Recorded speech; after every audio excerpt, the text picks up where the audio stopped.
Hey Queens, I'm Sacha, je suis la fondatrice et la CEO de Malka London. Je profite du deuxième jour de la NHA pendant qu'il n'y a personne pour un peu vous parler de la marque. J'ai envie de partager l'histoire, la raison pour laquelle j'ai commencé tout ça et surtout ce que ça me fait aujourd'hui de voir mon stand 4 ans après avec toutes des queens et des kings qu'on a couronnés à travers le monde. J'avais envie de partager la raison pour laquelle je fais tout ça.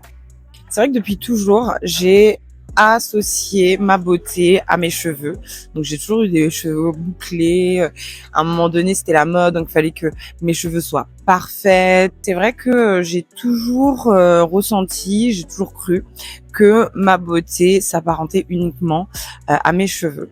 Et en 2019, je me souviens, c'était ma première NHA, je suis venue, il y avait Nia de Light qui présentait son documentaire I Am Not My Hair. Et c'est vrai que ça a été un moment assez catalyseur où je me suis dit, bon, je vais devoir couper un jour mes cheveux. Mais je ne m'attendais pas du tout que ce soit 2 mois après. Je suis partie à Londres et en fait, j'ai fait un brushing.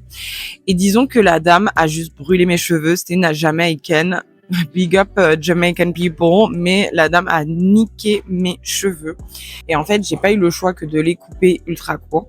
Et pour moi, ça a été un vrai moment révélateur parce qu'en fait, je me suis redécouverte. Je me suis vraiment sentie tellement belle. Je voyais comment les gens me regardaient. Il y a quelque chose de très bold, en fait, de très assumé, de très... Voir une femme avec les cheveux courts, en tout cas, c'est pas anodin.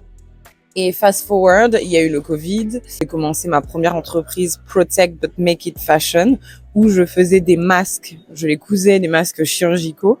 En attendant, écoute, mes cheveux poussaient. Voilà, mes cheveux poussaient. Et dès que j'ai vu que l'essor des masques, ça se finissait un peu, je me suis dit, écoute, j'ai toujours rêvé de porter des head wraps, j'ai toujours rêvé de porter des marées-têtes.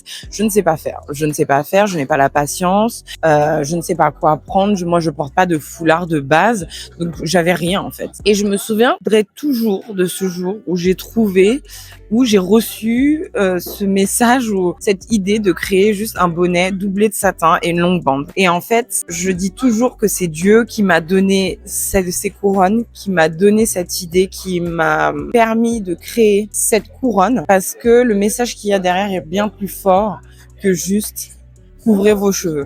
Le message que Dieu m'a donné et c'est devenu my purpose, en fait, ma mission de vie aujourd'hui, c'est de vraiment élever les femmes, leur montrer que peu importe ce qu'il y a sur leur tête, elles sont belles. Ce qui était beau hier, c'est que j'ai rencontré une dame, donc c'est une musulmane qui porte le turban, elle porte pas le voile complet. Elle me dit, mais tu sais, avant de te connaître, je ne me suis vue nulle part en fait. Nous, en tant que femmes qui portent le turban, on n'a pas de place en fait. Et quand j'ai entendu ça, je fais, oh my God.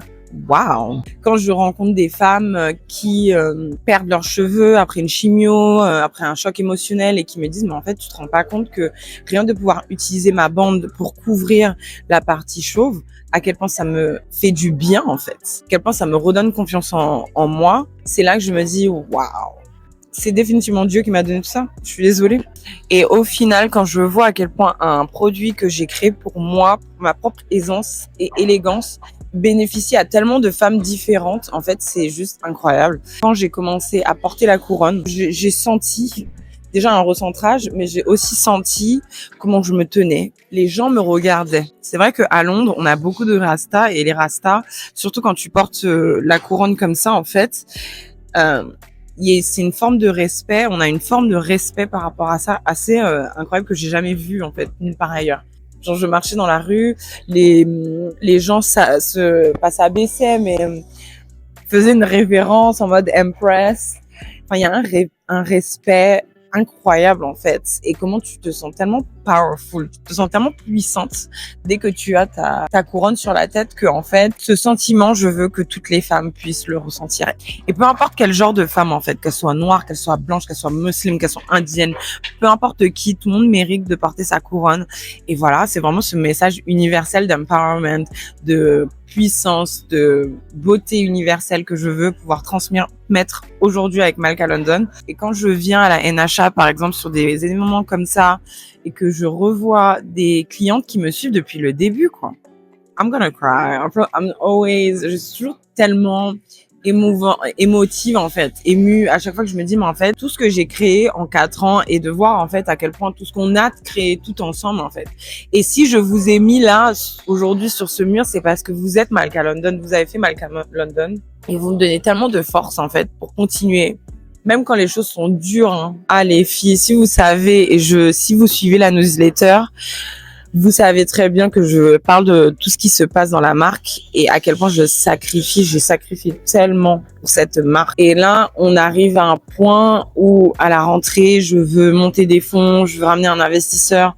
On va prendre ça au next level, en fait. Sérieusement. Quand je vois que même ma stagiaire, en fait, que j'ai fait ramener de Londres vient et à quel point elle me dit, mais tu vois, vous voir comme ça, te voir et vous rencontrer les filles. En fait, that's why I love working for Malka London. Tu vois, c'est pour ça que j'adore retravailler pour cette marque et c'est pour ça que je veux rester. Quand je vois l'investissement, en fait, que même vous faites en moi, en vous, je me dis, il faut continuer. Donc, en tout cas, je vous remercie les queens, plus que tout au monde. Je vous remercie de tout simplement d'être là, en fait, et de croire en moi, de croire en nous, de croire en cette marque tous les ans. Merci de venir à la NHA, de venir sur mon stand, de catch up, en fait. Vous savez que je suis toujours à droite, à gauche, parce qu'il y a beaucoup de gens que je connais ici, mais juste de venir, en fait, et de me faire un coucou. Je vous reconnais toutes, en fait. C'est incroyable. Vous voyez toutes ces femmes, là, je les ai toutes couronnées en vrai, en fait. J'ai tout, et encore là, je vous montre qu'une petite partie. Mais on a créé un mouvement, les queens. On a créé un mouvement. Et c'est que le début. Et je voulais juste vous remercier. Long message. Je voulais vous dire à quel point je vous aime, à quel point je suis tellement reconnaissante que vous puissiez venir tous les ans à la NHA, nous soutenir, en fait. Même nous, en tant que commerçants, même le comité de la NHA, venir les soutenir. Aujourd'hui, on est à la porte de Versailles, ce qui est un truc ultra. Oui, c'est différent, il va falloir s'habituer. Mais, entre nous, next level. Level up. N'oubliez pas de vous inscrire sur la newsletter si vous voulez continuer à suivre mon parcours. Et puis surtout, n'hésitez pas à rejoindre le mouvement, à rejoindre toutes ces queens derrière moi, chopant votre couronne sur malkalondon.com. Tout est actuellement en précommande. Et oui, les queens, on est sold out, vous connaissez déjà, mais c'est pas plus mal parce que c'est ça en fait. Première arrivée, première servie, vous savez très bien. Et voilà. Là, je vous laisse, je vais mettre la table en place parce que je dois y aller. À plus. Salut.